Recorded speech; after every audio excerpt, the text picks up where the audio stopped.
Hello बच्चों,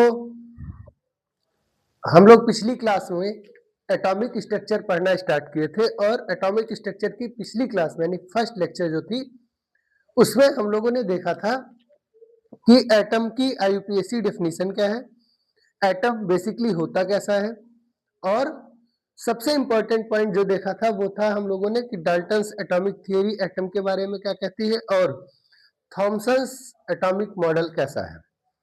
आज की क्लास में हम लोग सबसे इंपॉर्टेंट जो चीज पढ़ेंगे वो है रदरफोर्ड्स एटॉमिक मॉडल और हम ये जानने की कोशिश करेंगे कि रदरफोर्ड ने वो कौन सा एक्सपेरिमेंट किया जिसके रिजल्ट्स ने जे जे थॉमसन की एटॉमिक थियरी को गलत सिद्ध किया, एटॉमिक मॉडल को गलत सिद्ध किया, डिस्प्रूव किया और रदरफोर्ड के एटॉमिक मॉडल के बारे में हमें पता चला।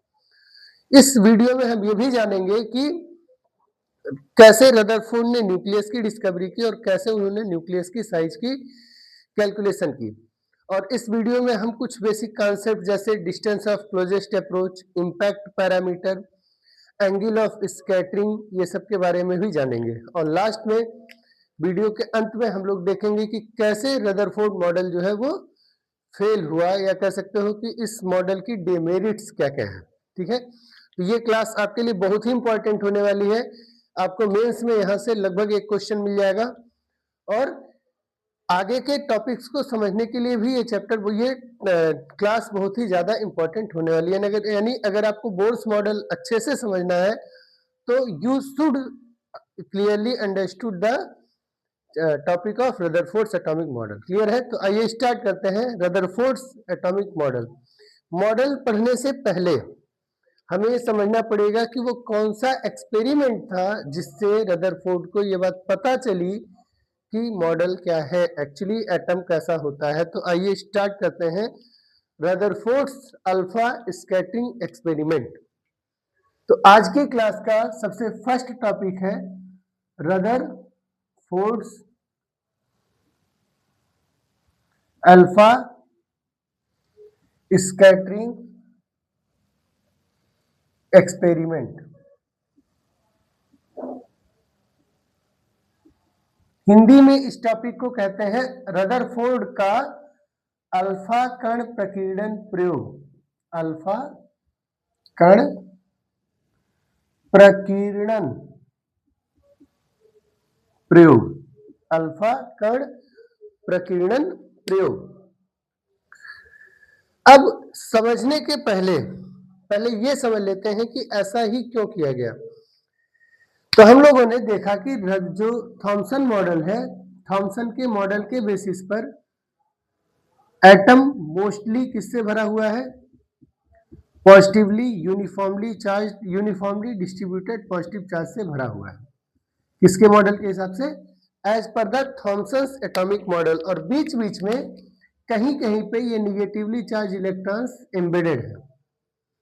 As per atomic model of Thomson, as per Thomson's atomic model, total volume of the spherical atom is uniformly filled with positively charged particles, and inside the sphere there are negatively charged electrons embedded into it.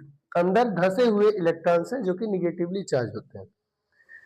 अब अगर ये model सही है तो पिछले class में हमने आपको बताया था कि किसी भी चार्ज के नेचर को समझने के लिए फंडामेंटल जो फोर्स है, जो सबसे इंपॉर्टेंट फोर्स है, वो होता है रिपल्सन फोर्स, ना कि अट्रैक्शन फोर्स।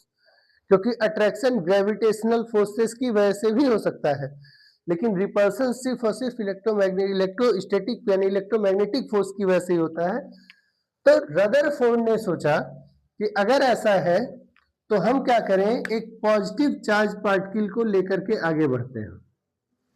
ठीक है, और जब ये पॉजिटिव चार्ज पार्टिकल आगे जाएगा और अगर यहां गया और वापस आ गया, इसका मतलब अंदर पूरा पॉजिटिवली चार्ज भरा हुआ है, और अगर सीधे निकल गया इसका मतलब अंदर से खाली है। तो उम्मीद क्या थी? एज पर एक्सपेक्टेड रिजल्ट का एक्सपेक्टेशन ये था कि ज्यादातर अल्फा पार्टिकल्स जाएंगे और लड़के ऐसे वापस आ जाएंगे।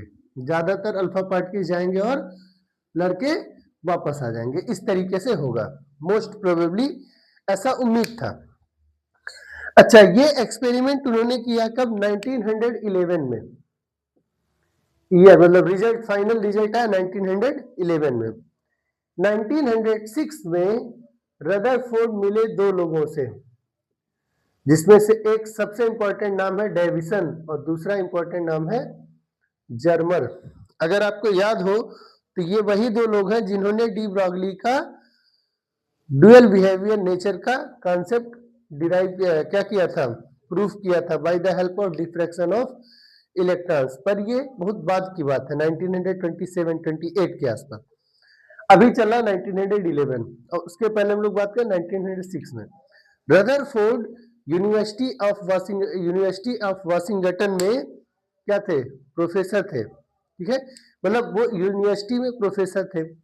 वो इन दोनों लोगों से मिले तो इन लोगों को अपने साथ अपने काम में इन्वॉल्व कर लिया और अपने साथ इनवाइट किया कि भाई हमारे साथ एक्सपेरिमेंट करिए। ये दोनों लोग कीन ऑब्जर्वर, एक अच्छे एक्सपेरिमेंटलिस्ट कह सकते हैं थे। तो इन दोनों ने यानी तीनों लोगों ने मिलकर के, और फिर कुछ यूनिवर्सिटी में थे तो ऑब्वियसली बच्चे भी साथ रहे होंगे। ठीक, बच्चों के साथ पूरा एक्सपेरिमेंटल सेटअप किया। अब वो आते हैं एक्सपेरिमेंटल सेटअप पे। ठीक, तो इन्होंने किया क्या, मैं एक रफ आइडिया पहले आपको समझा दें। इन्होंने क्या किया, एक गोल्ड फॉयल लिया।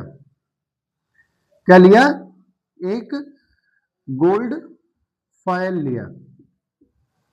ठीक है, हर चीज समझेंगे कि क्यों, कैसे, क्या। उस गोल्ड फॉयल को चारों तरफ से क्या किया, पार्टिकल काउंटर से कवर कर दिया। किससे? पार्टिकल काउंटर से कवर कर दिया।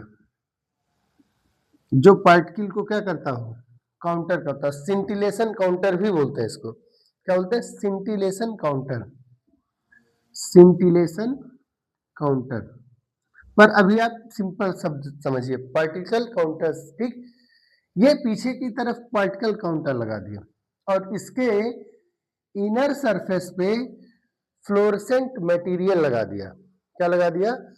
Fluorescent material. यहां अंदर की तरफ क्या लगा दिया? फ्लोरेसेंट मटेरियल लगा दिया। फ्लोरेसेंट मटेरियल लगा दिया। ठीक है, जो जो क्या हो, जब उस पर कोई चीज पड़े तो हिट करने पे क्या हो, चमक उत्पन्न करे। क्लियर है?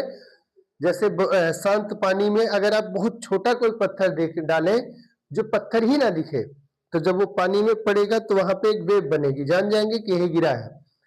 तो वैसे ही इस पर एक मटेरियल का कवर लेप लगा दिए और जब इस पर कोई चीज हिट करती तो स्पार्कल जनरेट होता।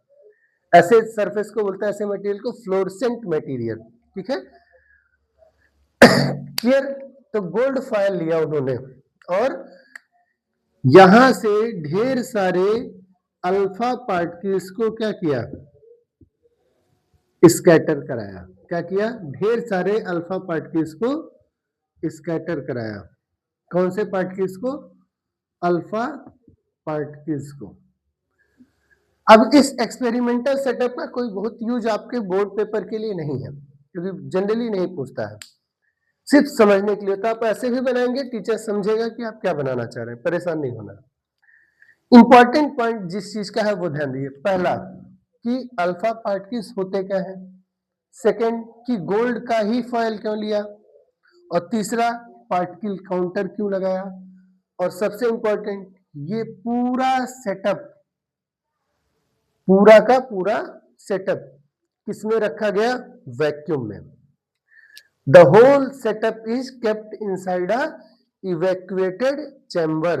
एक इवैक्यूएटेड चैम्बर में एक्सपेरिमेंटल सेटअप के लिए रखा गया। और बड़ा इंटरेस्टिंग पॉइंट है कि जो इसका रिजल्ट आया, वो रिजल्ट आने से पहले ढेर सारी बार एक्सपेरिमेंट हुआ होगा। जो डेविसन थे, मैंने अभी नाम लिखा, डेविसन कई दिन तक उसी चैम्बर में रह गए। सोचिए, ठीक है, ऑब्जर्वेशन जब चल रहा था, डेविसन कई दिन तक उसी चैम्बर में रह गए, खाली इसके ऑब्जर्वेशन को रीड करने के लिए, समझने के लिए। और जब वो निकले बाहर तो उन्होंने जो रिजल्ट्स दिया, वो रिजल्ट्स ने थॉमसन मॉडल को कंप्लीटली क्या कर दिया? डिनाई कर दिया। तो पहले क्वेश्चन का जवाब आते हैं कि अल्फा पार्टिकल होता क्या है। What do you mean by alpha particles? Board आपसे सवाल पूछ सकता है, what do you mean by alpha particle, alpha कण से आप क्या समझते हैं? तो ध्यान रखिएगा कि alpha particles are the nucleus of helium. क्या है? Alpha particles are the nucleus of helium, यानी हीलियम परमाणु के नाभिक को क्या कहते हैं? अल्फा पार्टिकल कहते हैं। हीलियम परमाणु के नाभिक को क्या कहते हैं? Alpha particles. So alpha particles are the nucleus of helium atom, nucleus of helium atom. अब आप कहेंगे कि सर न्यूक्लियस का बेसिक मतलब क्या है? तब तो न्यूक्लियस नहीं जानते थे। ठीक, तो हीलियम बेसिकली क्या है? हायर टेम्परेचर पे इलेक्ट्रॉन्स इमिट हो जाते हैं, उसको बोलते हैं थर्मो आयनिक एमिशन। और जब वो इलेक्ट्रॉन्स इमिट हो जाते हैं तो बचता है सिर्फ 2e का पॉजिटिव चार्ज। क्या बचता है? प्लस 2e का positive charge, where e is equal to 1.6 into 10 power minus 19 coulomb. इसका मास होता है 4 एटॉमिक मास यूनिट के बराबर, यानी जहां U की वैल्यू होती है 1.66 इंटू 10 पावर माइनस 27 kg। ठीक, तो आपसे क्वेश्चन पूछेगा हीलियम अल्फा पार्टिकल क्या होता है? Alpha particle is the nucleus of helium atom. Helium के बारे में दो इंपॉर्टेंट इंफॉर्मेशन, चार्ज होता है plus 2e, where E is the elementary charge given by 1.6 into 10 power minus 19 coulomb, और मास होता है 4u, जहां u है एटॉमिक मास यूनिट यानी यूनिफाइड मास, और इसकी वैल्यू होती है 1.66 into 10 power minus 27 kg। अब जो ये अल्फा पार्टिकल लिए उसका सोर्स डिसाइड करना था, तो रदरफोर्ड ने सजेस्ट किया कि हमें सोर्स लेना चाहिए क्या? हमें सोर्स लेना चाहिए रेडियम। अगर आपको याद हो कि रेडियम की डिस्कवरी किसने की थी तो बता सकते हैं आप। वैसे मैं आपको बता दे रहा हूँ, रेडियम की डिस्कवरी की थी मैरी क्यूरी ने। एंड रेडियम जो है वो उस समय तक पाए जाने वाले सभी रेडियो एक्टिव मटेरियल्स में से सबसे ज्यादा रेडियो एक्टिव मटेरियल कौन सा था? रेडियम था। ठीक है, एक्सपेरिमेंट कब हो रहा? 1911 में। 1906 1905 तक ही रेडियो एक्टिविटी की डिस्कवरी हो चुकी थी। सबसे पहले बेक्यूरेल ने किया था, उसके बाद उसमें मैरी क्यूरी ने बहुत सारे एक्सपेरिमेंट्स करके और रेडियम की डिस्कवरी की थी। रेडियम जो है 1000 टाइम्स था उस समय, मतलब हाईएस्ट कह सकते हो, हाईएस्ट रेडियो एक्टिव मटेरियल था उस समय का। और जो ये रदरफोर्ड है, रदरफोर्ड ने लॉ ऑफ रेडियो एक्टिविटी भी दिया है। इसका मतलब है कि ये इस चीज में बहुत एक्सपर्ट पर्सन थे, यानी कि अल्फा पार्टिकल रेडिएशंस में वो बहुत एक्सपर्ट पर्सन थे कि कौन सबसे अच्छा होगा, तो उन्होंने सजेस्ट किया कि रेडियम यूज करना है। यानी कि रेडियम के सोर्स से ढेर सारे अल्फा पार्टिकल्स निकले, वो अल्फा पार्टिकल्स को हमने डायरेक्ट किया किस तरफ? Towards the gold foil. तो पहला क्वेश्चन मिल गया, अल्फा पार्टिकल क्या होता है। अब सेकंड क्वेश्चन है कि वाई गोल्ड फॉयल?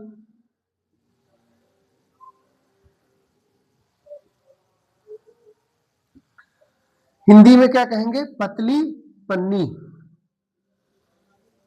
पा आधा ना, फिर आधा, पूरा ना, पर बहुत बड़ी बात है, पन्नी, पतली पन्नी परत।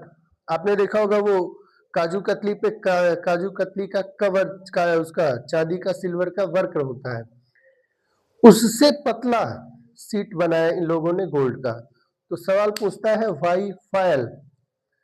फॉयल इसलिए ताकि वो थिन हो। थिन होगा तो क्या फायदा है कि एक लेयर में एक ही एटम होगा। जैसे ये पतला सा लेयर तो एक ही एटम होगा, अदरवाइज क्या होगा? कई लेयर हो जाएगा तो एक एटम, दूसरा, तीसरा, चौथा, पांचवा, ऐसे हो जाएगा। और वो चाह रहे थे कि एक ही एटम के लेयर से जो भी कोलिजन हो वो हो, यानी इस पूरे लेयर में एक एक एटम का लेयर हो। ठीक है, जैसे मतलब अगर एक लेयर है तो इसमें एक एटम हो, खाली एक दो, मतलब पूरे में फैला हो पर हो एक ही एक लेयर में एक एटम। यानी अगर अल्फा पार्टिकल क्रॉस कर रहा है तो it should be crossing only through one atom. ठीक है, क्योंकि एक ही होना चाहिए। अगर मान लो ऐसे नजदीक नजदीक बहुत सारे होंगे तो इससे भी गुजरा, फिर इससे भी गुजरा, इससे भी गुजरा, तो प्रॉब्लम क्रिएट हो सकती थी, इसलिए वो फॉयल लेना चाहते थे। अब गोल्ड का ही क्यों लिया? दो वजह थी। पहला, गोल्ड जो है वो मोस्ट मैलिएबल मटेरियल है। मैलिएबल मटेरियल है, हिंदी में क्या कहेंगे? आघात वर्धनीय है।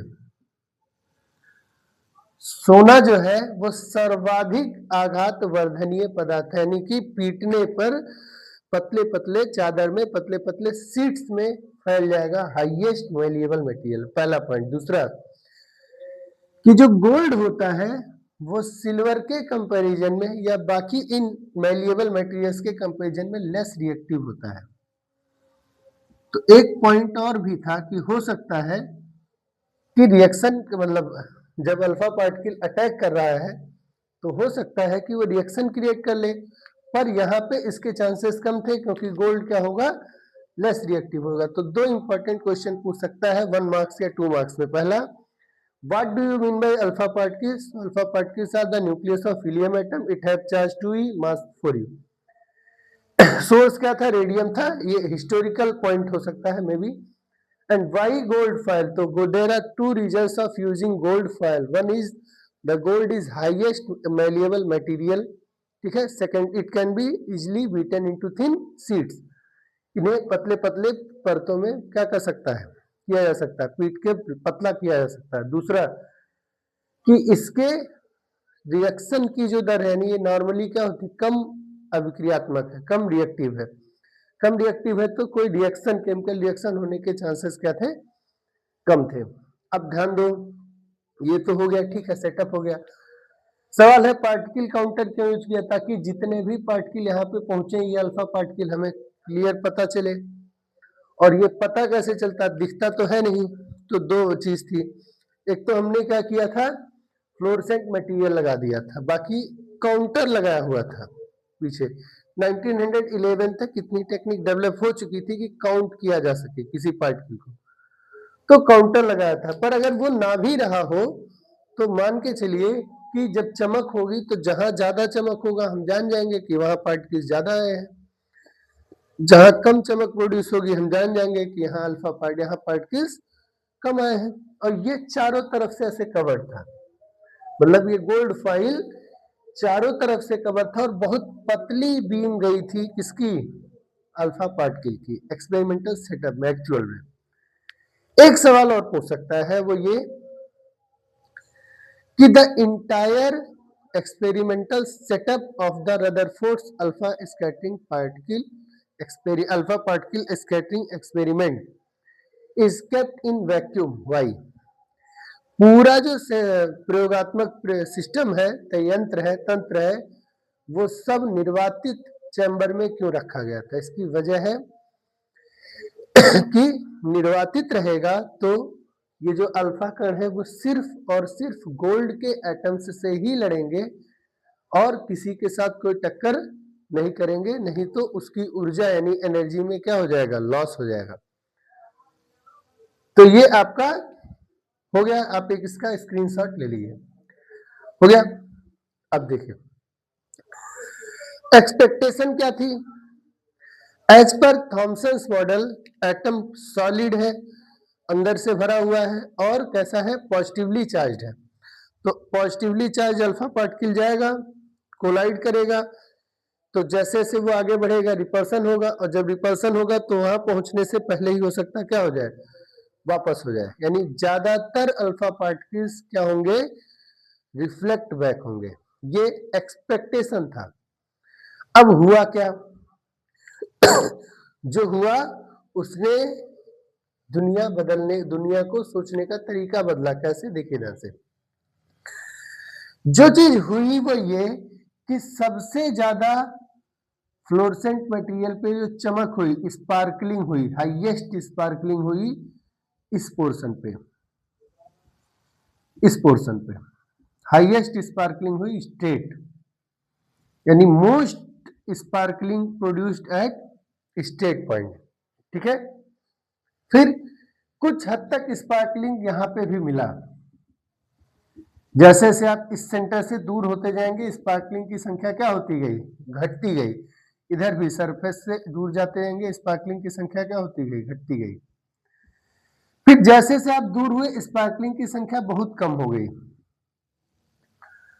और ऐसा भी पाया गया कि कुछ स्पार्कलिंग बहुत ज्यादा एंगल पर भी हुए, यानी कि पीछे की साइड पे भी कुछ स्पार्कलिंग हुई। ठीक है, बात समझ में आई। अब देखिए जहां अल्फा पार्टिकल मिला, ठीक, ऊपर भी मिला, ऊपर भी मिला, यहां भी मिला, यहां भी मिला, यहां भी मिला। यहां सीधे सबसे ज्यादा है, ऊपर कम है, उससे कम है, उससे कम है, उससे कम है, उससे कम है, इस तरीके से चला रहा। यानी most of the alpha particles went straight, most of the alpha particles went straight. अधिकतर जो अल्फा पार्टिकल्स थे वो क्या हो गए, सीधे चले गए। ठीक, इनमें से कुछ अल्फा पार्टिकल्स थोड़े एंगल्स से क्या हुए, डेविएट हुए। कुछ अल्फा पार्टिकल्स क्या हुए, थोड़े एंगल्स से डेविएट हुए। ठीक है, और बहुत कम संख्या में अल्फा पार्टिकल्स रिटर्न हो गए। बहुत कम संख्या में अल्फा पार्टिकल्स क्या हुए, रिटर्न हुए। यानी कि there are 3 types of observations, 3 categories of observations. तो अब लोग आते हैं कैटेगरीज ऑफ ऑब्जर्वेशंस, यानी कि ऑब्जर्वेशन क्या हुआ। ठीक है,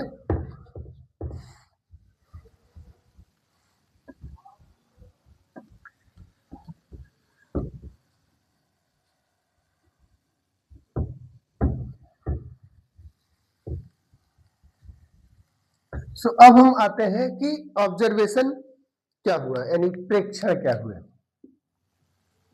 ऑब्जर्वेशंस, बोर्ड आपसे कहेगा write the observations of Rutherford's alpha scattering experiment. तो 3 स्टेटमेंट में लिखना है। पहला, most of the alpha particles went without any deviation. तो most of the alpha particles, most of alpha particles, इसको ऐसे भी लिखते हैं, alpha particles passed straight undeviated. एकदम ठीक उल्टा, जैसा हम लोग सोचे थे उसके ठीक उल्टा। हम लोग सोचे थे कि ज्यादातर वापस आएंगे, क्यों, पॉजिटिवली चार्ज एटम से लड़ेंगे और ज्यादातर क्या होंगे, वापस आएंगे। पर हुआ क्या, ज्यादातर अल्फा पार्टिकल सीधे चले गए। अब ये मोस्ट का मतलब क्या है, तो आप कह सकते हैं मोर देन 95-96% जो अल्फा पार्टिकल्स थे वो चले गए सीधे। इवन आप कह सकते हैं मोर देन 99% जो अल्फा पार्टिकल्स थे वो चले गए सीधे। सेकेंड पॉइंट, some particles यानी some alpha particles are deviated by small angles। कुछ अल्फा पार्टिकल्स जो हुए वो क्या हुए, स्मॉल एंगल्स से डेविएट हुए। ये कुछ का मतलब हुआ बेसिकली कि जो बचा हुआ 1% है उस 1% का लगभग 99%, यानी मान लिए कि 10 लाख पार्टिकल ले रहे हैं तो 10 लाख में से नियरली 9,90,000 के आसपास या 99,000 के आसपास, ठीक, 10 लाख में से 9,99,000 के आसपास क्या हुए, सीधे निकल गए। अब बचा 1,000, 1,000 में से लगभग 990, 995, 997 पार्टिकल्स क्या हुए, थोड़े मोड़े एंगल से, छोटे मोटे एंगल से क्या हुए, डेविएट हुए। लेकिन इंपॉर्टेंट पॉइंट यह है कि very few of alpha particles, very few of alpha particles are deviated by angles more than 90 degree, angles more than 90 degree। और इवन कुछ क्या हुए, गेट्स रिफ्लेक्टेड बैक, और कुछ पार्टिकल्स रिफ्लेक्टेड भी हुए, वापस भी आए। यही तो हम चाह रहे थे, है ना, क्योंकि थॉमसन के मॉडल से ही तो एक्सपेक्टेड था। यानी एक्सपेक्टेड था कैसा, एक्सपेक्टेड था कि ज्यादातर अल्फा पार्टिकल्स क्या होंगे, एक्सपेक्टेड था क्या कि ज्यादातर अल्फा पार्टिकल्स ऐसे जाएंगे वापस चले आएंगे, जाएंगे वापस चले आएंगे, जाएंगे वापस चले आएंगे, ठीक, गए वापस चले आए, ज्यादातर अल्फा पार्टिकल्स क्या हुए, वापस आएंगे जाके। हुआ क्या, जो हुआ वो बड़ा इंपॉर्टेंट है। हुआ क्या, हुआ ये कि ज्यादातर अल्फा पार्टिकल्स सीधे निकल गए, ज्यादातर अल्फा पार्टिकल्स क्या हुए, सीधे निकल गए, एकदम कुछ हुआ ही नहीं, जैसे कुछ मिला ही नहीं रास्ते में। कुछ अल्फा पार्टिकल्स ऐसे भी थे जो क्या हुए, डेविएट हुए थोड़े बहुत एंगल से। इसका मतलब क्या है, इसका मतलब क्या है कि कुछ अल्फा पार्टिकल्स जो सीधे जा रहे थे उन वो रास्ते में किसी रिपल्सिव फोर्स की वजह से डेविएट हुए, और जब रिपल्सिव फोर्स से डेविएट हुए तो बीच में कुछ होना चाहिए जो कैसा हो, पॉजिटिवली चार्ज्ड हो, ठीक है। और कुछ ऐसे भी पार्टिकल्स मिले उनको, उन लोगों को जो क्या हुए, जो सीधे सीधे गए और रिटर्न हो गए, जो क्या हुए, सीधे गए और क्या किए, वापस चले आए। तो ये ऑब्जर्वेशन है। Most of the alpha particles past state undeviated. Secondly, some of alpha particles are deviated by small angles and very few of alpha particles are deviated by small angles more than 90, मतलब angles more than 90 degree. And even some particles are reflected back. ठीक, ये observation हुआ, हमारा expectation था ये हुआ, ये result है ऑब्जर्वेशन से, ये है एक्सपेक्टेशन, मीम बन गया एक तरीके से, समझ लीजिए एक्सपेक्टेशन वर्सेस रियलिटी आता ना बीम, इस पर, ठीक है। इस तरीके से ऑब्जर्वेशन का रीडिंग आया। अब what does this observation means, ये ऑब्जर्वेशन हमें समझा क्या रहा है, तो ध्यान रखिएगा, रदरफोर्ड ने फिर इस ऑब्जर्वेशन को कंक्लूड किया, इसको क्या किया, कंक्लूजन दिया, यानी निष्कर्ष दिया। उन्होंने क्या किया, निष्कर्ष दिया। अब यही इंपॉर्टेंट है आपके लिए, बोर्ड आपसे पूछेगा what are the observations of Rutherford's alpha scattering experiment and also mention the conclusions made by Rutherford on the basis of the observations. Rutherford के अल्फा कण प्रकीर्णन के प्रयोग के प्रेक्षणों को लिखते हुए समझाइए कि उनसे क्या निष्कर्ष निकाला गया, ठीक है। पहला पॉइंट ध्यान रखिए, most of alpha particles past state undeviated, ज्यादातर अल्फा पार्टिकल बिना डेविएशन के सीधे चले गए। इसका मतलब है भाई मैं जा रहा हूं, सीधे चलता चला जा रहा हूं, इसका मतलब है मुझे रोकने वाला कोई है ही नहीं। अल्फा पार्टिकल्स कैसे पार्टिकल्स हैं, positively charge, alpha particles positively charge particles हैं, तो वो सीधे चले कैसे गए, अगर ये भरा होता है ऐसे तो वो सीधे जा पाते नहीं।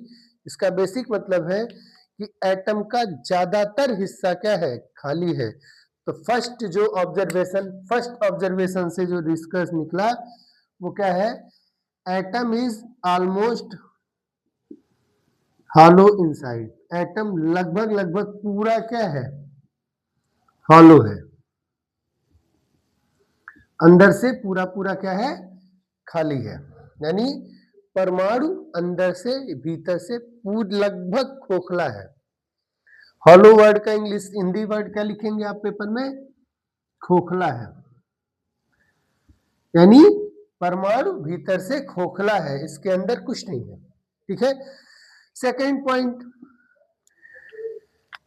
कि कुछ अल्फा पार्टिकल्स जो थे वो डेविएटेड बाय स्मॉल एंगल्स थे, छोटे कोणों से कुछ अल्फा पार्टिकल डेविएट हुए थे। डेविएशन इंपॉर्टेंट है, क्यों, पॉजिटिवली चार्ज अल्फा पार्टिकल अपना जा रहा है एकदम मस्त, है ना, उसके रास्ते में वो जा रहा था तो भाग गया दूर, ऐसे आ रहा है, उसको सीधे आना चाहिए आपकी तरफ ऐसे, पर वो सीधे नहीं आ रहा, वो आ रहा इधर चला गया। इसका मतलब है कि उसके रास्ते में कोई ऐसी चीज मिली जिसने उसको क्या किया, घुमा दिया, जिसने उसको क्या किया, घुमा दिया। तो ये जो चीज है वो कैसी होनी चाहिए, तो ऑब्वियस सी बात है, अगर ये पॉजिटिव ये निगेटिव होता तो इस पॉजिटिवली चार्ज अल्फा पार्टिकल को अट्रैक्ट करता है, पर ये रिपेल कर रहा है तभी तो दूर भाग रहे हैं।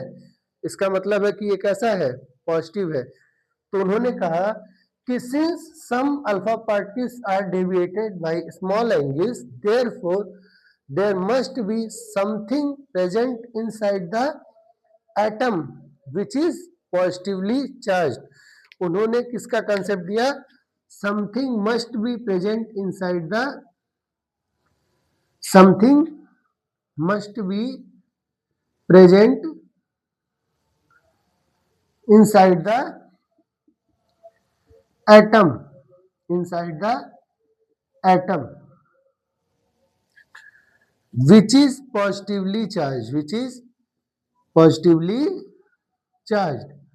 वो जो समथिंग है वो कैसा होना चाहिए, पॉजिटिवली चार्ज होना चाहिए। क्यों, क्योंकि पॉजिटिवली चार्ज पार्टिकल ही पॉजिटिवली चार्ज अल्फा पार्टिकल को रिपेल करेगा। क्लियर है, बात समझ में आई। तो दो ऑब्जर्वेशन क्लियर। थर्ड है very few of alpha particles are deviated. Very few का मतलब बहुत कम, मतलब दसों लाख में मुश्किल से 2-3 पार्टिकल्स, बहुत ही कम पार्टिकल्स जो थे वो क्या हुए, ज्यादा एंगल से डेविएट हुए। इसका दो मतलब है, पहला कि जो वो समथिंग है वो इतना स्ट्रांग है, इतना रिजिड है, इतना खतरनाक तरीके का सॉलिड है कि even the fastest travelling alpha particle can not penetrate into it. जो पॉजिटिवली चार्ज चीज है, चाहे जो हो, उसका नाम नहीं पता, वो पॉजिटिवली चार्ज इतना रिजिड है, इतना ज्यादा मतलब सॉलिड है अंदर से, कि जो तेज चलने वाले अल्फा पार्टिकल थे वो भी उसके थ्रू पेनिट्रेट नहीं कर पाए। यानी कि the centre should be highly rigid. जो सेंटर है वो कैसा है, रिजिड है। सेंटर कैसा है, रिजिड है, क्योंकि वापस आ गया, लड़के वापस आ गया, जा नहीं पाया उधर। दूसरा पॉइंट, पर ऐसे लोगों की संख्या क्या है, कम है। दैट मीन्स कि इतनी वो चीज जो निगेटिव, जो पॉजिटिवली चार्ज अल्फा पार्टिकल को रिफ्लेक्ट कर दे रहा है, वो बहुत कम जगह में है। क्योंकि अगर ज्यादा जगह में होता तो ज्यादा अल्फा पार्टिकल उससे कोलाइड करते। छोटी जगह में है तो एक ही दो अल्फा पार्टिकल उसके आसपास पहुंच पा रहे होंगे, बाकी सब दूर से निकल गए। तो वो जो जगह है, यानी जो पॉजिटिवली चार्ज है, उसका साइज कैसा है, size of positive charge is very, charge portion is very small, is very small. ठीक है। अब रदरफोर्ड ने इस पॉजिटिवली चार्ज पोर्शन का नाम क्या दिया, न्यूक्लियस। तो इसको कह सकते हैं, इसको नाम क्या दिया, ही टर्म्ड इट एज न्यूक्लियस। उन्होंने इसको क्या नाम दिया, ही टर्म्ड इट क्या, न्यूक्लियस। ये वर्ड आप स्पेशली बायो में भी पढ़े होंगे। न्यूक्लियस वर्ड का मतलब क्या होता है देखिए, न्यूक्लियस एक शब्द है जिसका मतलब होता है बहुत ज्यादा सेंट्रलाइज्ड, सेंट्रल पार्ट को क्या बोलते हैं, न्यूक्लियस।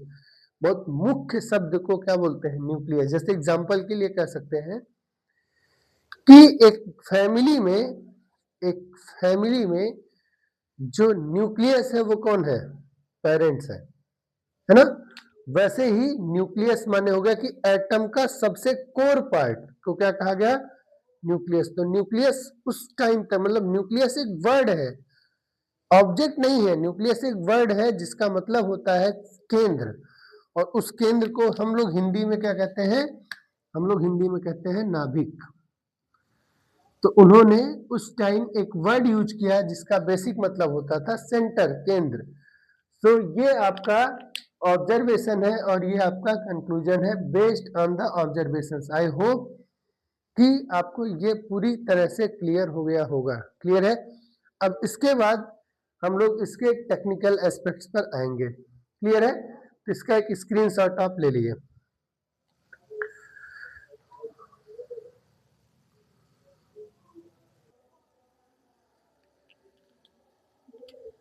स्क्रीनशॉट हो गया। अब देखिए ये बात समझ में आई पूरी। अब ये चीज कैसे वो लोग जान पाए, ऑब्जर्वेशन कैसे किया, तो मैंने आपको बताया कि ऑब्जर्वेशन करने के लिए उन लोगों ने क्या किया, डार्क रूम में वैक्यूम चैम्बर बना करके ऑब्जर्वेशन के लिए डिस्क पीछे मतलब प्लेट लगाई पीछे, बीच में कोल्ड फॉयल सेट किया और सामने से अल्फा पार्टिकल्स को एक पतले बीम के फॉर्म में क्या किया, स्कैटर किया। ठीक है, यानी कि कुछ इस तरीके से, एक बार फिर से दिखा दे रहे हैं आपको, समझा दे रहे हैं, ऐसे एक स्फेरिकल कवर टाइप का, ऐसे कवर करके, ऐसे ऐसे कवर करके, ठीक ऐसे, और छोटी सी जगह से, बहुत छोटी सी जगह से वो बीम ऑफ अल्फा पार्टिकल्स को अलाउ किए। ठीक, यहां पे बीच में रखा हुआ है कौन, गोल्ड फॉयल। ठीक, अब ध्यान देखिए, ये अल्फा पार्टिकल सीधे गया, ज्यादातर पार्टिकल्स यहां पे क्या क्रिएट करती हैं, स्पार्कलिंग क्रिएट करती हैं, फ्लैश क्रिएट करती हैं, क्या क्रिएट करेंगी, छोटा छोटा क्या क्रिएट करेंगी, फ्लैश, क्या क्रिएट करेंगी, फ्लैश। ये जो स्क्रीन पर मटेरियल यूज किया हुआ है जनरली ये क्या रहता है, ZnS रहता है, जिंक सल्फाइड रहता है। जिंक सल्फाइड एक फॉस्फोरेसेंट यानी फ्लोरेसेंट मटेरियल होता है, क्या होता है, फॉस्फोरेसेंट वर्ड यूज करिएगा आप पेपर के लिए, फॉस्फोरेसेंट मटेरियल यूज करिएगा, ये वर्ड यूज करिएगा फॉस्फोरेसेंट मटेरियल, फ्लोरेसेंट मटेरियल मत यूज करिएगा, फॉस्फोरेसेंट मटेरियल यूज करिएगा, जो चमक उत्पन्न करता है। ठीक है, चमकीला पदार्थ आप कह सकते हैं। ये जो फ्लैश जनरेट हुआ, इन फ्लैशेस को बोलते हैं सिंटिलेशन, क्या कहते हैं, सिंटिलेशन। इसीलिए मैंने आपको पीछे पार्टिकल काउंटर या सिंटिलेशन काउंटर भी कहते हैं, इसको क्या बोलेंगे, सिंटिलेशन काउंटर, यानी पीछे लगा हुआ है और फ्लैश या सिंटिलेशन जनरेट हुआ। ठीक है, एक पार्टिकल गया, अल्फा पार्टिकल हिट करेगा तो वहां एक सिंटिलेशन क्रिएट होगा, यानी एक फ्लैश क्रिएट होगा, चमक होगी हल्की सी। इस एक्सपेरिमेंट में उन्होंने उनका साथ दिया रदरफोर्ड का, किन लोगों ने, तो मैंने आपको बताया डेविसन और जर्मर, माफ करिएगा नाम है उनका गीगर मार्स्टन, गीगर, क्या नाम है, गीगर, एक पर्सन थे और एक पर्सन थे डेविसन। तो गीगर जो है उन्होंने एक्सपेरिमेंटल सेटअप के लिए कई दिन तक, कई घंटों तक वहां पे लैब में बैठ के डार्क रूम में एक्सपेरिमेंट किया। ठीक है, वैसे ये कोई बहुत इंपॉर्टेंट मटेरियल नहीं है आपके बोर्ड पर्सपेक्टिव से। ये बात समझ में आई, क्लियर है, ऑब्जर्वेशन क्लियर है, उसका कंक्लूजन क्लियर है। अब कुछ और चीजें हैं। सबसे पहले हम लोग ये समझते हैं कि इस एक्सपेरिमेंट के ऑब्जर्वेशंस को हम टेक्निकली कैसे समझें। तो ध्यान दीजिएगा, अब उन्होंने माना कि मान लो ये एक एटम है, क्या है, एक एटम है, इस एक एटम में ये छोटा सा पॉजिटिवली चार्ज्ड न्यूक्लियस है, क्योंकि ये क्लियर हो गया पॉजिटिवली चार्ज होगा। अब मान लीजिए कि कुछ अल्फा पार्टिकल्स की बीम्स आ रही हैं, ठीक है, कुछ अल्फा पार्टिकल्स आ रहा है इस तरह से, ये अल्फा पार्टिकल बहुत दूर से आ रहा है, सीधा निकल गया। ठीक, ये अल्फा पार्टिकल आ रहा है, ठीक है, ध्यान दीजिएगा, ये अल्फा पार्टिकल आ रहा है, जैसे जैसे न्यूक्लियस के नजदीक आएगा एक फोर्स ऑफ रिपल्सन इस पर लगेगा और उस वजह से ये पार्टिकल अपने ओरिजिनल पाथ से घूम जाएगा। तो ये मान लिए कि ऐसे घूम गया, ठीक है। सिमिलरली ये तो सीधा निकल गया है, दूर थे, ये थोड़ा सा नजदीक गया और घूम गया। ठीक, अब पॉइंट समझना है आपको पेपर के पर्सपेक्टिव से, ठीक है। देखिए क्लियर है, अभी बीच वाले लाइन को हटा दे रहे हैं, उसकी बात नहीं। कुछ डेफिनेशंस हैं, कुछ टर्म्स हैं, क्या क्या, ये जो आपकी इनिशियल डायरेक्शन है ये तो यही हो गई, the direction of incident alpha particle, ठीक। और ये क्या हो गया, रिफ्लेक्शन के बाद हो गया, रिफ्लेक्ट होने के बाद हो गया, स्कैटर्ड अल्फा पार्टिकल हो गया, यानी स्कैटर्ड डायरेक्शन हो गया। इंसिडेंट डायरेक्शन और स्कैटर्ड डायरेक्शन के बीच है एंगल, क्या है, angle. This angle is called as angle of scattering. तो पहली डेफिनेशन क्या मिली, एंगल ऑफ स्कैटरिंग, हिंदी में कहे तो प्रकीर्णन कोण या विचलन कोण भी कह सकते हैं, एंगल ऑफ डेविएशन भी कह सकते हैं। कैसे डिफाइन करेंगे, the angle between the direction of incident alpha particle and the direction of scattered alpha particle is called as, यानी कि the angle between the incident direction and scattered direction is called as alpha angle of scattering. तो theta is angle of scattering, theta is angle between direction of incidence and scattering and direction of scattering, scattered particle, ठीक है, clear है। एक point समझ में आया। दूसरा कि मान लो कि ये सेंटर लाइन है, ये क्या है, सेंट्रल लाइन है, यानी ये न्यूक्लियस का क्या है, सेंट्रल लाइन है। सपोज करते हैं ये लाइन क्या है, सेंट्रल लाइन है, यानी हम ये मान लें कि ये जो लाइन है वो लाइन पर आने वाला अल्फा पार्टिकल सीधे न्यूक्लियस के सेंटर से कोलाइड करेगा, ठीक है।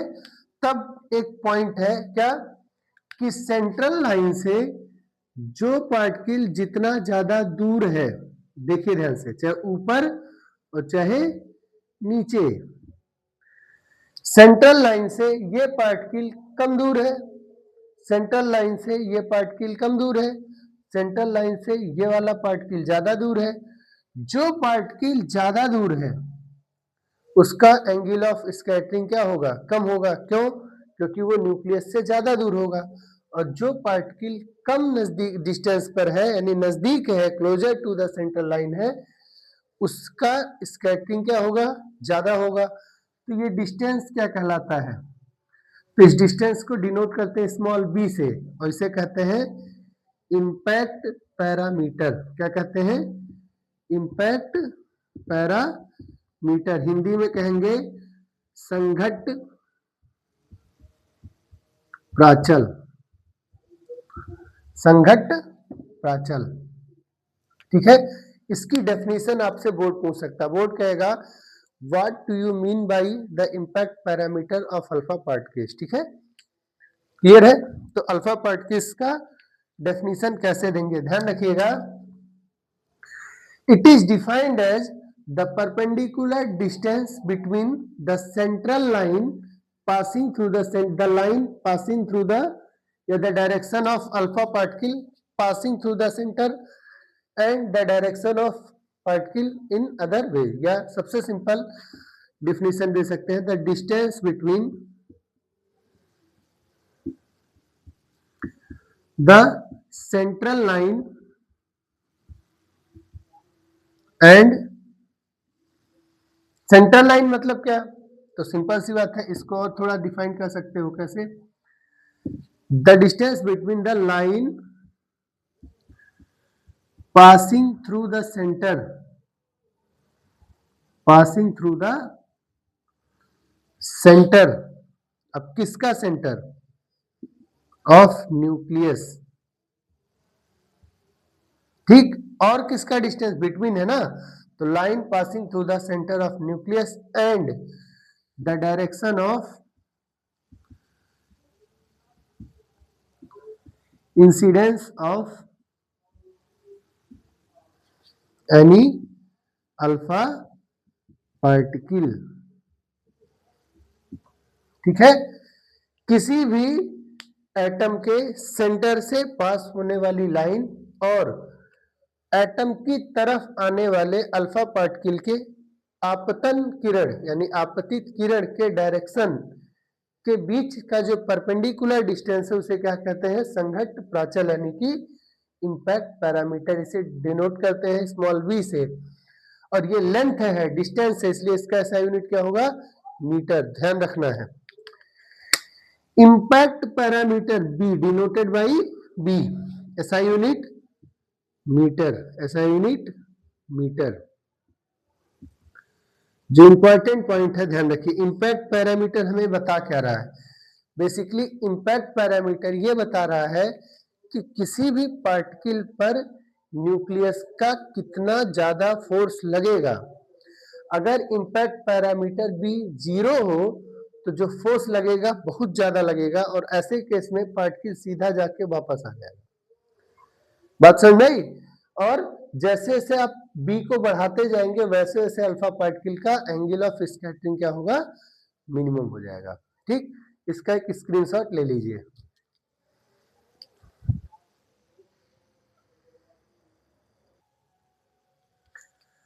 हो गया screenshot.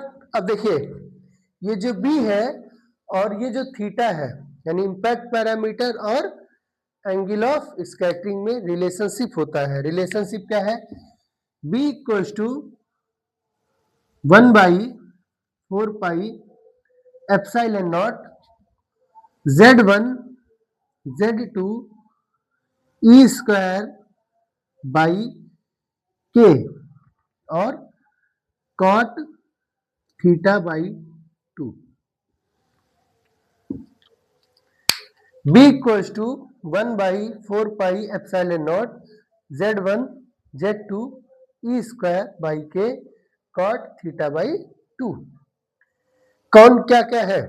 b is the impact parameter, 1/4 pi epsilon naught आपको पता है कूलम्बियन लॉ का जो फोर्स है उस फोर्स का कांस्टेंट है। z1 यहां जो पार्टिकल आ रहा है इंसिडेंट पार्टिकल उसका एटॉमिक नंबर है, z2 टारगेट न्यूक्लियस का एटॉमिक नंबर है, E आपको पता है एलिमेंट्री चार्ज का वैल्यू है, K kinetic energy initial kinetic energy of alpha particle है, कॉट रेशियो है जानते हैं और थीटा है एंगल ऑफ स्कैटरिंग। तो मैं लिख दे रहा हूं एक बार सब चीजों को।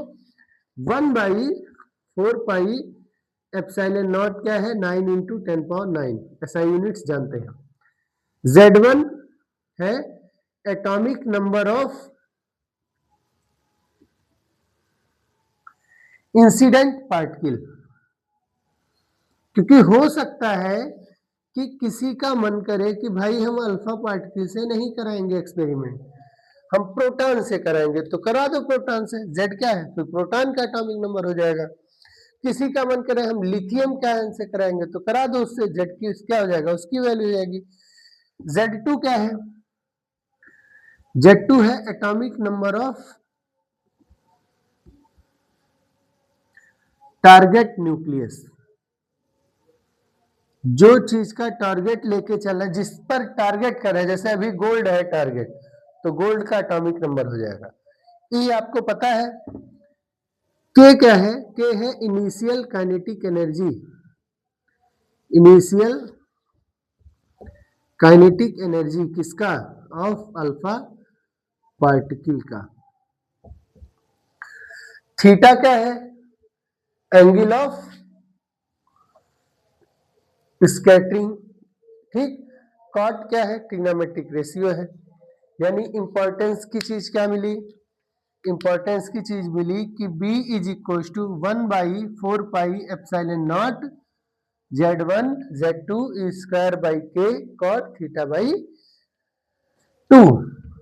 k बढ़ा देने से इंपैक्ट पैरामीटर की वैल्यू घटती है, मतलब for the gave same theta perspective से, पर इतना करने से अच्छा है आप एक ही पॉइंट ध्यान रखिए क्या कि beta is directly proportional to cot theta by 2।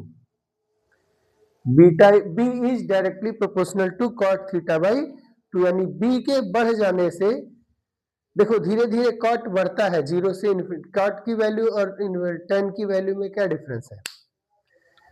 tan 0 0 होता है, tan 91 होता है, ठीक है, सॉरी इन्फिनिटी होता है, जबकि कॉट उल्टा है, कॉट 0 इन्फिनिटी होता है और कॉट 90 0 होता है। अब फंसता क्या है, ध्यान दो, देखिए अगर मैं b की वैल्यू को इंक्रीज करूंगा, b बढ़ने का मतलब कि सेंट्रल लाइन से डिस्टेंस क्या होगा, दूर होगा। अगर b बढ़ेगा तो थीटा क्या हो गया, डिक्रीज होगा, ठीक। दूसरा, अगर b घटाएंगे तो थीटा क्या होगा, बढ़ेगा। अब मान लीजिए सेंट्रल लाइन की बात करते हैं, सेंट्रल पार्टिकल की बात करते हैं, तो जो सेंट्रल पार्टिकल है उसका तो इंपैक्ट पैरामीटर की वैल्यू 0 होगी, और अगर इंपैक्ट पैरामीटर की वैल्यू 0 होगी तो कॉट थीटा बाई 2 की वैल्यू क्या होनी चाहिए, 0।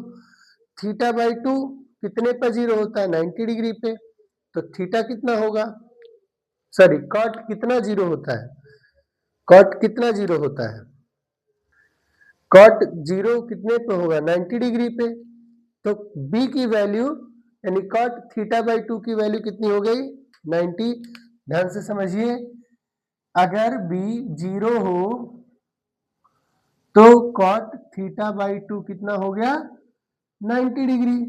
इसका मतलब है, ठीक, सॉरी 0 हो गया, इसका मतलब है कि थीटा बाई 2 कितना हो गया, 90 डिग्री।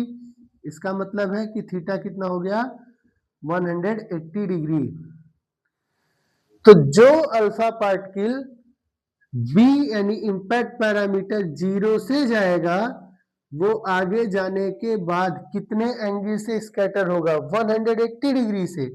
इसका मतलब है कि यहां तक कुछ हद तक जाके आगे फिर क्या होगा, वापस आ जाएगा। बात समझ में आई? तो for the alpha particle having 0 impact meter the angle of scattering is 180 degree. ये पॉइंट ध्यान रखना है।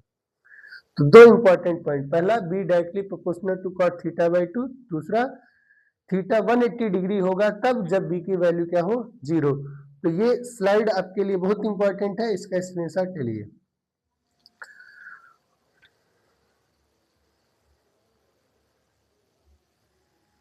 हो गया डन। अब देखिए ये तो कुछ छोटी छोटी चीजें थी, अब हुआ क्या,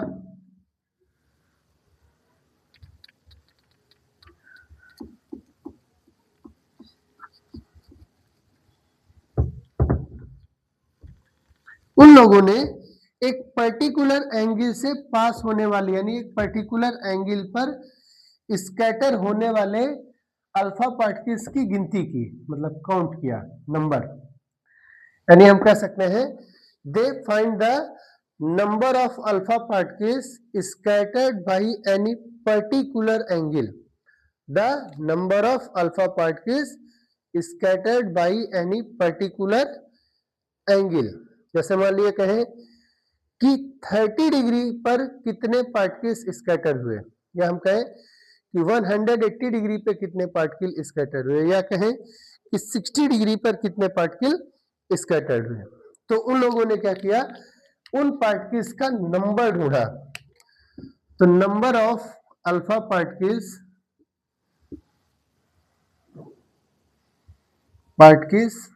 स्कैटर्ड बाई या स्कैटर्ड एट एंगल थीटा, यानी कि वो लोग क्या देखे पाया क्या कि जो पार्टिकल्स हैं किसी एंगल पर स्कैटर होने वाले पार्टिकल और किसी एंगल पर होने वाले पार्टिकल्स का नंबर और स्कैटरिंग एंगल के बीच में भी रिलेशन है। तो उन्होंने किया कि number of alpha particles scattered at any particular angle theta is directly proportional to 1/4 power of sine theta by 2। तो एक ये एग्जांपल, ये एक इंफॉर्मेशन है जो आपको ध्यान रखना होगा। दो इंफॉर्मेशन ये आपको है जो जनरली आपको एनसीईआरटी में नहीं मिलता है, पर मेंस में सवाल है इस पर भी। ठीक है, तो ये आप एक चीज इसको और भी नोट कर लीजिए, इसको भी अपनी कॉपी में। हो गया, हो गया, डन। अब आते हैं सबसे इंपॉर्टेंट पॉइंट जिसको हम बोलते हैं डिस्टेंस ऑफ क्लोजेस्ट अप्रोच। क्या बोलते हैं? Distance of closest approach. या एक काम और कर सकते हैं कि इस क्लास को दो पार्ट्स में डिवाइड कर लेते हैं। आज की क्लास में हम लोग इसको यहीं तक कवर करते हैं। अब इस और जो दूसरा फॉर्मूला था इन पर बेस्ड जो न्यूमेरिकल्स आए हैं जेईई मेंस में उनको कवर कर लेते हैं, और कल की क्लास में डिस्टेंस ऑफ क्लोजेस्ट अप्रोच का कांसेप्ट देख लेंगे और रदरफोर्ड्स एटॉमिक मॉडल देख लेंगे और उसके डिमेरिट्स देख लेंगे। इससे क्या फायदा है? मुझे ऐसा लगता है कि आप एट द सेम टाइम ढेर सारा डाटा पढ़ने से बच जाएंगे, और साथ ही साथ जो न्यूमेरिकल्स जो छोटा फॉर्मूला हम लोग किए उस पर न्यूमेरिकल भी देख लेंगे। ठीक है, तो आज की थियरी क्लास में यहीं पे रोकता हूं। अब आगे यानी अगले 10, 12, 15 मिनट हम लोग 2-3 क्वेश्चंस या 3-4 क्वेश्चंस जेईई मेंस का देखेंगे, जितना अभी तक हम लोगों ने पढ़ा है उस पर बेस्ड। ठीक है, तो अब क्वेश्चंस के लिए आप जानते हैं कि मुझे वीडियो पॉज करके बैठ जाना होगा। ठीक है,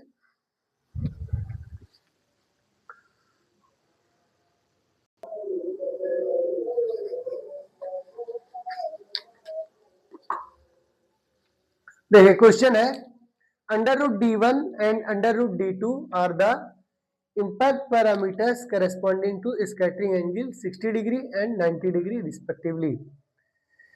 When an alpha particle is approaching a gold nucleus for d1 equals to x times of d2, the value of x will be। क्या रहा है कि √d1 और √d2 जो है वो इम्पैक्ट पैरामीटर यानी संघट्ट प्राचल है।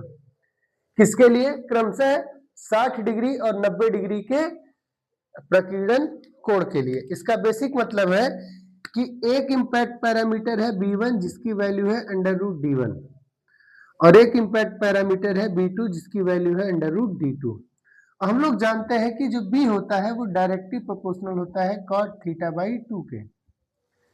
ठीक, अगर ऐसा है तो जब हम √d1 √d2 लिखेंगे, √d1/√d2 लिखेंगे तो ये हो जाएगा cot θ1 यानी कि 60 degree by 2 divided by cot 90 degree by 2 के हो जाएगा, क्योंकि डायरेक्टली प्रोपोर्शनल होता है। पीछे फॉर्मूला देखे हैं, b = 1/4πε0 z1 z2 e square z1 z2 e square by के cot θ/2। अब ये रूट में है तो स्क्वायर रूट करना हो तो स्क्वायर रूट हटाना हो तो क्या करेंगे? दोनों साइड स्क्वायर कर देंगे।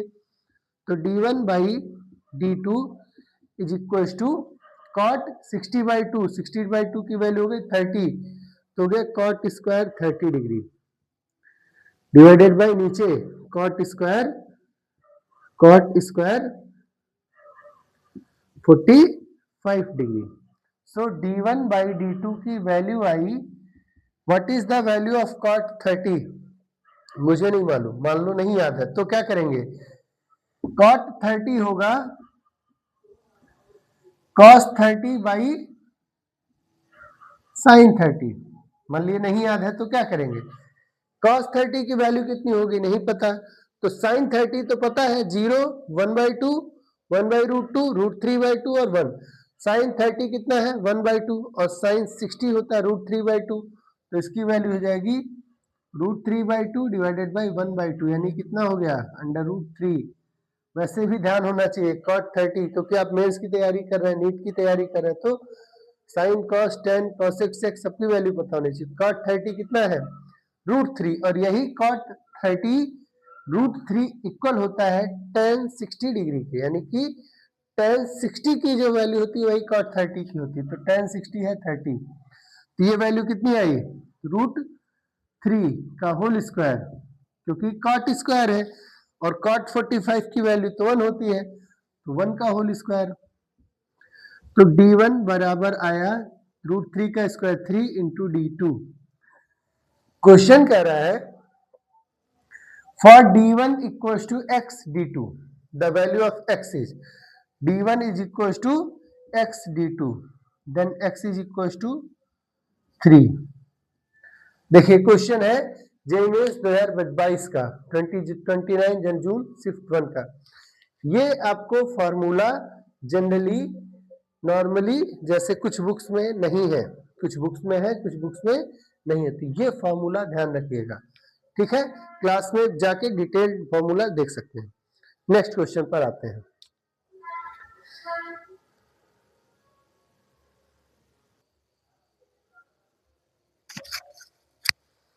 अगला क्वेश्चन है, देखिए, in the Rutherford's experiment alpha particles are scattered from a nucleus out of the 4 paths which path is not possible. एक न्यूक्लियस से 4 अल्फा पार्टिकल स्कैटर हो रहे हैं और वो आपको फिगर में दिया हुआ है, ए बी सी और डी। कह रहा है इनमें से कौन सा पॉसिबल नहीं है। क्वेश्चन 2012 का है, पुराना है, 7 मई 2012 का। कौन सा फिगर पॉसिबल नहीं, तो आप सोच के बताइए क्या होता है। एक अल्फा पार्टिकल जो कि पॉजिटिवली चार्ज होता है, जब न्यूक्लियस को अप्रोच करेगा तो न्यूक्लियस पॉजिटिव चार्ज होने की वजह से क्या करेगा, उसको रिपेल करेगा, यानी कि एक दूसरे को प्रतिकर्षित करेंगे। अब क्योंकि न्यूक्लियस स्टेबल होता है, हाईली रिजिड है, इसलिए कौन स्कैटर्ड होगा, अल्फा पार्टिकल स्कैटर्ड होंगे और अल्फा पार्टिकल दूर भागेगा, पक्का है। अब चेक करते हैं, ए आया दूर जा रहा है, ठीक है, बी आया उसके सामने पड़ गया इसलिए घूम गया, सी आया और उसकी तरफ बेंड हो गया, ये गड़बड़ लग रहा है, डी आया और दूर हो गया। तो ऑब्वियस सी बात है कौन सा पॉसिबल नहीं है, सी पॉसिबल नहीं है। क्यों? क्योंकि सी न्यूक्लियस की तरफ अट्रैक्ट हो रहा है, विच इज नॉट पॉसिबल। तो option number C is the correct answer, क्योंकि सी में ही सी दिया हुआ है, तो सी ऑप्शन सही हो गया। क्लियर है, समझ में आई बात? चलिए नेक्स्ट क्वेश्चन।